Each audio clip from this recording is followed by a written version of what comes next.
Nous avons découvert que Dieu nous a donné toute autorité, mais aujourd'hui, nous allons découvrir quel est notre badge d'autorité. Qu'est-ce que c'est que Dieu nous a donné qui nous permet d'exercer cette autorité avec puissance? Alors, on se retrouve tout de suite.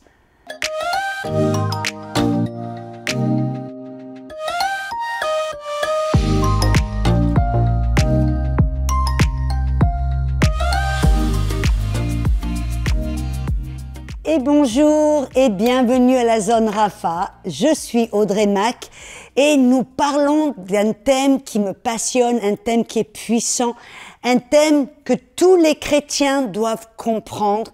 Et pour pouvoir marcher en victoire, on doit comprendre notre autorité. Alors, nous avons cheminé ensemble pour découvrir ce qu'est l'autorité, comprendre cette autorité que Dieu nous a confiée, nous a donnée. Mais aujourd'hui, nous avons aussi parlé, rappelez-vous, de la clé ou le secret de l'autorité qui était la soumission. Apprendre à se soumettre avec un cœur volontaire et joyeux, à obéir ce que Dieu nous dit de faire, que ce soit la parole ou le Saint-Esprit ou les autorités que Dieu a placées au-dessus de nous. Amen. Et donc, maintenant que nous comprenons cette soumission, nous devons apprendre maintenant à nous lever dans notre autorité, à exercer cette autorité. Et cette autorité, mes amis, nous devons l'exercer dans le nom de Jésus. Ce nom de Jésus, c'est notre badge d'autorité. Vous vous rappelez, j'ai parlé de l'agent de police. Quand un agent de police se tient au carrefour et qu'il voit un poids lourd qui est sur le point d'arriver, et qu'est-ce que l'agent de police va faire? Il va lever la main, peut-être siffler dans le sifflet, je ne sais pas. Mais bref, à ce moment-là, le conducteur du camion va s'arrêter pile. Pourquoi? Parce qu'il reconnaît, amen, le badge d'autorité. Il reconnaît l'autorité qui a été investie dans ce policier. Et vous et moi, qu'est-ce que c'est qui a été investi? On nous a donné l'autorité. Mais qu'est-ce qui fait que cette autorité qui nous a été confiée est si puissante? Qu'est-ce que c'est que cette autorité va arrêter le diable sur son chemin? C'est le nom de Jésus. Ce n'est pas votre savoir, votre intellect, votre pédigré, votre savoir-faire, votre statut économique. Non, non, c'est seulement le nom de Jésus. On voit là, et je le vois dans Marc 16, versets 17 et 18, vous savez, quand Jésus, avant de repartir, il a parlé aux disciples, et il leur a dit qu'il leur donnait toute autorité. Il leur a confié l'autorité, il leur a commandé d'aller et de commencer à exercer cette autorité, de purifier les lépreux, de guérir les malades, de chasser les démons, de même ressusciter les morts. Et qu'est-ce qu'il leur a dit dans Marc 16? La clé de cette autorité. Il dit, voici les signes qui accompagneront ceux qui auront cru. Ma question est, est-ce que ces signes vous accompagnent? S'ils ne vous accompagnent pas, c'est que vous restez passif comme Adam, ou vous n'exercez pas votre autorité, ou il y a quelque chose qui empêche votre autorité de fonctionner.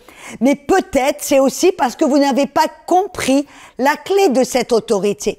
Jésus le dit, il dit, en mon nom, ils chasseront les démons. Ils parleront en nouvelle langue. Ils prendront même des serpents. Et quand ils auront bu un breuvage mortel, ça ne leur n'ira point, leur fera aucun mal.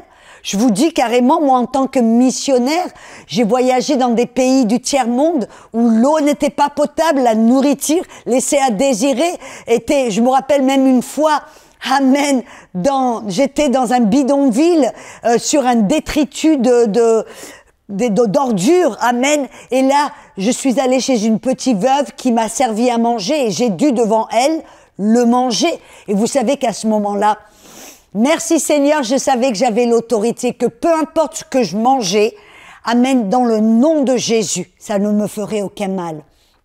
Et c'est une vérité dans laquelle j'ai vécu toutes ces années en tant que missionnaire.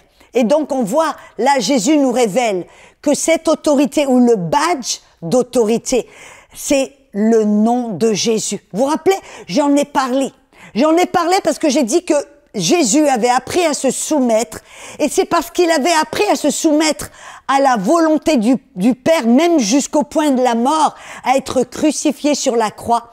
Dieu l'a élevé et lui a donné un nom au-dessus de tous les noms, qu'au nom de Jésus, tous les genoux vont se fléchir et toutes les langues vont confesser qu'il est Seigneur. Voyez, c'est ce nom, parce qu'il s'est soumis. Dieu lui a donné ce nom. Et ce nom, qu'est-ce que Jésus en a fait? Il nous l'a donné. Il nous l'a confié comme, c'est en fait comme une procuration. Une procuration qui légalement, voyez, le royaume de Dieu est un royaume qui marche avec des lois, tout doit être légal.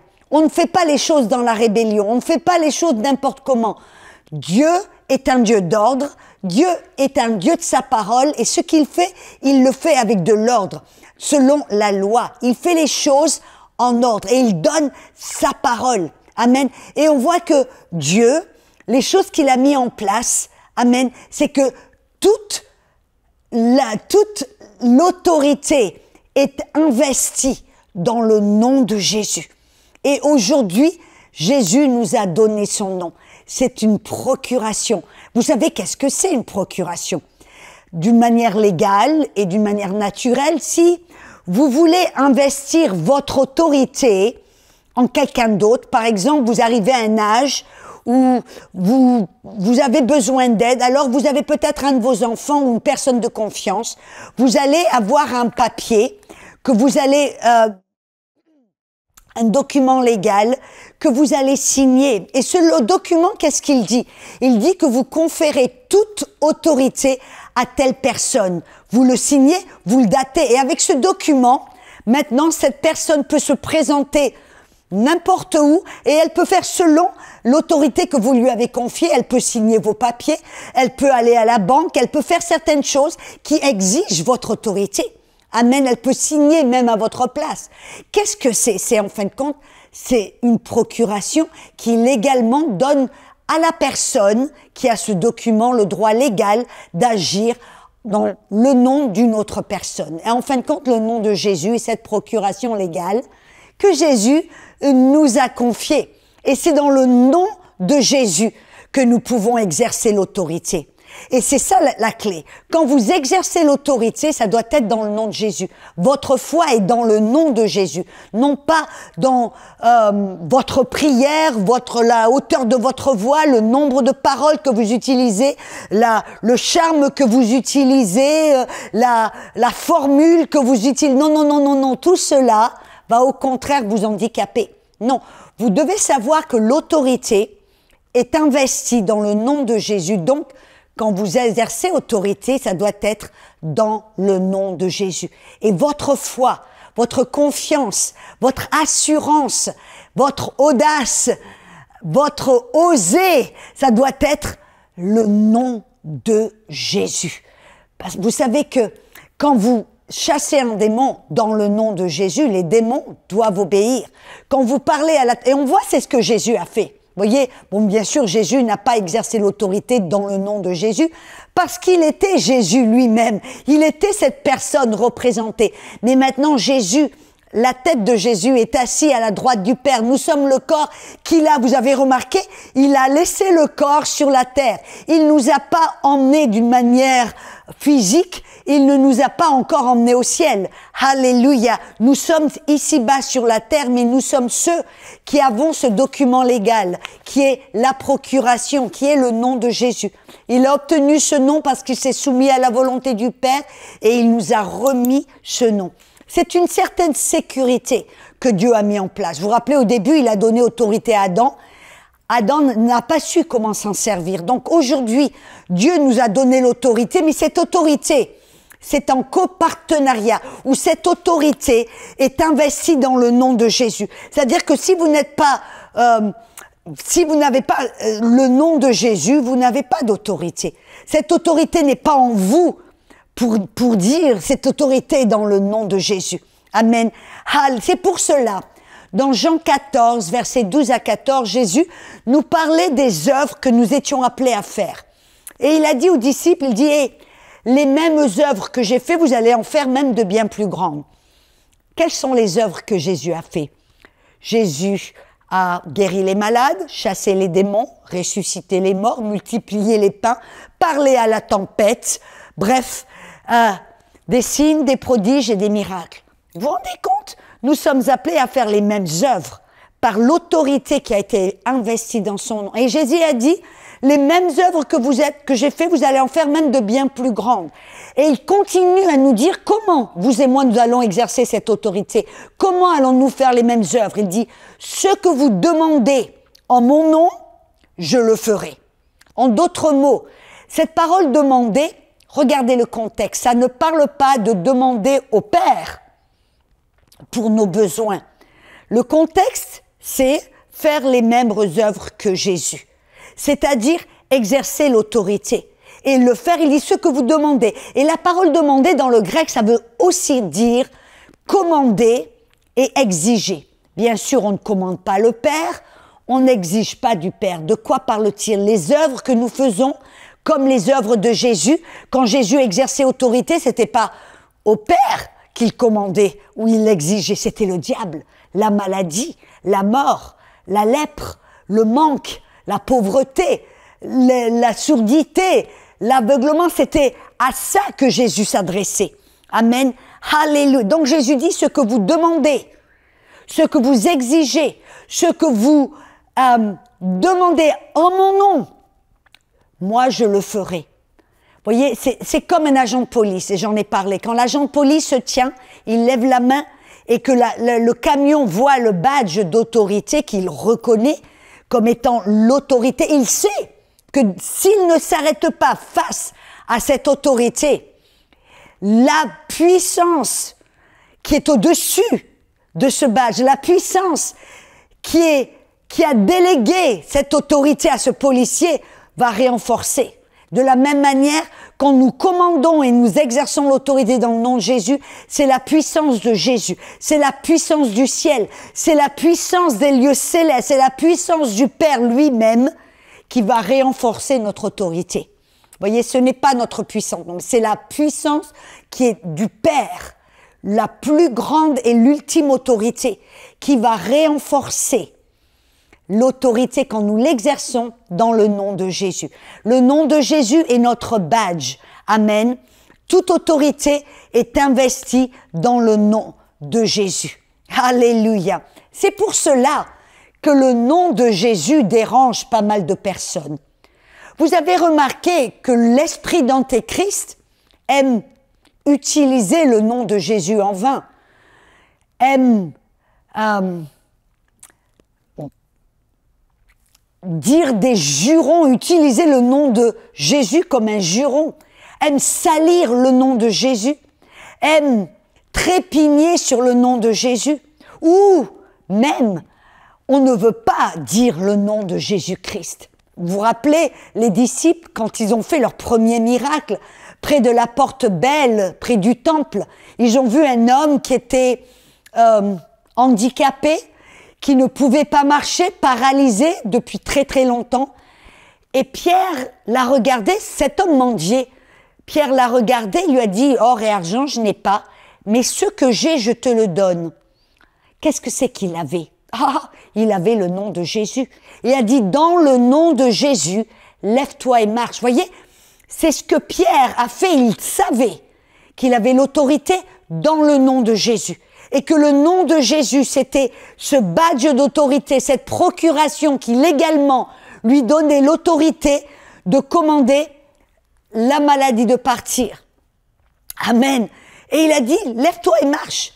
Et cet homme, dans le nom de Jésus, a obéi. Il s'est levé, il a marché. Il y a eu un miracle. C'était leur premier miracle. Et bien sûr, ça n'a pas plu à tout le monde. Tout d'un coup, les pharisiens, les sadducéens, les rabbins, tous les docteurs de la parole les ont convoqués. Le Sanhédrin les a convoqués. Il leur a dit, mais qu'est-ce que vous avez fait? Ils les ont battus. Et plus tard, après les avoir flagellés, battus, intimidés, dans Acte 4, on nous dit qu'ils leur ont interdit de parler dans le nom de Jésus, de prêcher dans le nom de Jésus. Pourquoi? Ce nom de Jésus a tellement de puissance que la religion en a horreur, que le diable en a horreur, que les esprits du malin en ont horreur, de fait qu'ils essaient de faire en sorte que vous fermez le clapet, que vous êtes silencieux, que vous ne parlez plus du nom de Jésus. Amen. On en a même essayé d'en faire un juron. Moi, je sais pas dans votre pays, mais moi je vois aux États-Unis, on utilise le nom de Jésus comme un juron. Pourquoi? On essaie de salir ce nom pour essayer que ce nom soit sali et perde sa puissance. Oh, mais mes amis, non. C'est pour cela que vous et moi, enfants de Dieu, nous devons honorer, vénérer, honorer le nom de Jésus, l'utiliser à bon escient. On l'utilise comme un badge d'autorité, non pas pour rigoler, non pas pour faire du n'importe quoi, mais on parle et on déclare et on parle. On a ce nom de Jésus sur nos lèvres avec honneur, avec dignité, avec en conscience que toute l'autorité a été investie dans ce nom. Donc vraiment, je vous laisse un avertissement. N'utilisez pas le nom de Jésus pour faire du n'importe quoi, ici et là. Non. Sachez que ce nom contient toute l'autorité, toute la puissance du Père, l'autorité qui vient du trône de Dieu a été investie dans le nom de Jésus. Ce nom vous a été confié comme un badge, comme une procuration légale, afin que vous puissiez agir dans le nom de Jésus, en place de Jésus. Mais vous représentez Jésus-Christ lui-même quand vous exercez l'autorité dans le nom de Jésus. Amen. Et ça veut dire, mes amis, que pour exercer autorité, vous allez devoir ouvrir votre bouche. Vous ne pouvez pas exercer autorité dans le silence. Vous devez oser parler, comme Pierre l'a fait. Vous devez oser parler. C'est en fin de compte, vous savez, vous rappelez que Jésus a dit, cette même autorité et ces mêmes œuvres que j'ai fait, vous allez en faire même de bien plus grandes, car je m'en vais vers le Père. Jésus est la tête, nous sommes le corps. Jésus, d'une manière physique, est assis à la droite du Père, mais d'une manière spirituelle, nous sommes avec lui, en lui. Mais physiquement, nous sommes ici-bas sur la terre. Mais nous exerçons cette autorité avec le nom de Jésus. Et quand nous exerçons, nous ouvrons la bouche dans le nom de Jésus. Et vous savez, j'aimerais rajouter quelque chose.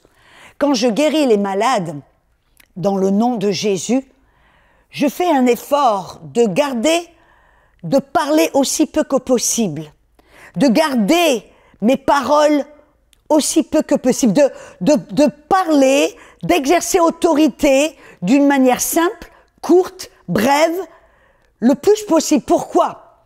Afin que ma foi soit dans le nom et pas dans ma prière. Afin que ma confiance et mon assurance soient dans le nom de Jésus et non pas dans ma façon de prier, dans la longueur de ma prière, dans mes petites méthodes. Non. Toute notre foi, toute notre assurance, toute notre confiance doit être dans le nom de Jésus. Et on doit ouvrir la bouche et on doit exercer cette autorité comme Jésus l'a fait. Vous avez remarqué ce que Jésus faisait? Parce que souvent, et je le répète, je l'ai dit très souvent, les gens très souvent, quand ils ont un besoin, il y a une attaque, il y a un problème, ils rentrent en mode prière. Qu'est-ce que ça veut dire? Qu'ils commencent à demander au Père d'intervenir. Ils commencent à demander au Père de guérir, de chasser, de calmer la tempête, de se débarrasser du diable. Bref, ils rentrent en mode prière quand en réalité, on devrait rentrer en mode roi, en mode autorité. Exactement comme Jésus l'a fait. Après tout, il nous a dit de faire les mêmes œuvres que lui. Qu'est-ce que Jésus faisait? Voilà l'exemple majeur. Quand Jésus faisait face à une maladie, qu'est-ce qu'il faisait? Vous ne trouverez jamais Jésus qui priait et qui demandait au Père de guérir les malades. Jamais. C'est ce qu'est la prière, n'est-ce pas? La prière, c'est communier avec Dieu. C'est parler à Dieu le Père, s'adresser au Père. La prière, c'est parler au Père. Voyez, Jésus, quand il était face à la maladie, il ne priait pas. Il ne demandait pas au Père de guérir les malades. Qu'est-ce que Jésus faisait? Il exerçait l'autorité. Et qu'est-ce qu'il faisait? Il parlait à la maladie Vous savez, on a un exemple dans Luc 4, 39, quand Jésus était dans la maison de Pierre et sa belle-mère avait la fièvre, était alitée, elle ne pouvait rien faire. Qu'est-ce que Jésus a fait? Il est allé près de la belle-mère de Pierre. La Bible nous dit qu'il a réprimandé la fièvre. Qu'est-ce que ça veut dire? Ça veut dire que Jésus a exercé son autorité, il a ouvert la bouche, il a parlé, il s'est adressé à la fièvre. En d'autres mots, ça aurait pu ressembler à du fièvre. Je te commande de sortir, quitte son corps. Vous voyez, pour vous et pour moi, qu'est-ce que l'on ferait? On dirait fièvre, je te commande de partir, de sortir au nom de Jésus. Alléluia. Parce que la puissance, l'autorité est dans le nom de Jésus. Et vous voyez, on parle directement à la maladie. Quand Jésus faisait face à des personnes qui étaient démonisées, qui avaient besoin d'être libérées, qu'est-ce que Jésus faisait? Il ne priait pas. Il ne demandait pas au Père de chasser les démons, non. Jésus s'adressait directement, pas à la personne, mais il s'adressait aux démons. Il leur commandait de se taire, il leur commandait de sortir. Pour vous et pour moi, à quoi ça ressemble? Et mes amis, écoutez-moi bien. Quand on chasse les démons, on n'a pas besoin de rester des heures et des heures, un match de foot, un match de boxe, pardon, avec les démons. Non, non. Comme Jésus, il est notre exemple. Qu'est-ce que Jésus faisait?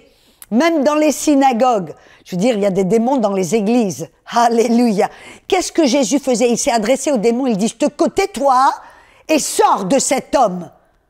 Pour vous et pour moi, qu'est-ce qu'on fait? On n'a pas besoin de quel est ton nom? Qu'est-ce que tu vas faire? Comment tu es? Non. On n'a pas besoin de faire un match avec le nom. On lui commande, on lui dit, tais-toi et sors de cet homme au nom de Jésus. C'est aussi simple que ça. Vous savez le nombre de fois où j'ai chassé des démons, que ce soit en Afrique, que ce soit en Inde, en Népal ou en Asie, partout. Vous savez qu'est-ce que je fais? Quand je vois et je sens qu'une personne, et je cherche pas les démons derrière tous les buissons, quand le Saint-Esprit m'avertit, me montre, où j'ai cette conscience que j'ai affaire à un démon, vous savez qu'est-ce que je fais? Je parle au démon, je regarde la personne dans les yeux et je dis, démon, je te commande de te taire. Je vous rappelle une fois en Éthiopie, il y a un démon qui m'a parlé, qui était dans une femme éthiopienne, qui parlait pas un mot d'anglais, mais ce démon m'a parlé et il m'a parlé en anglais, en parfait anglais. Vous savez qu'est-ce que j'ai fait? Je lui ai dit, tais-toi, ferme le clapet et sors de cette femme, maintenant, au nom de Jésus. C'était aussi court que ça. Et vous savez que immédiatement, cette femme est tombée. Je l'ai relevée, je l'ai amenée au Seigneur, au salut. Elle a accepté Jésus et après, elle a été remplie du Saint-Esprit en moins de 5 minutes. Mes amis, on n'a pas besoin de faire un match avec le diable. Non, non, non. On lui donne pas la parole, on lui coupe le soufflet et on lui commande de sortir au nom de Jésus. Alléluia. Et vous savez, c'est ce que Jésus fait. Même le temps, quand il était face à la tempête, écoutez, qu'est-ce que Jésus a fait? Il a parlé, il a simplement dit, paix, sois tranquille. Je me rappelle quand une fois j'étais ici en Floride, il y a eu un ouragan qui était un des ouragans les plus puissants. Vous savez qu'est-ce que j'ai fait? Je suis sortie dehors de ma maison, j'ai des grands arbres partout. J'ai commandé, j'ai dit cette propriété appartient à Jésus. Je déclare au nom de Jésus, il n'y aura aucune tuile qui va se casser, aucun arbre déraciné, aucun problème dans cette propriété.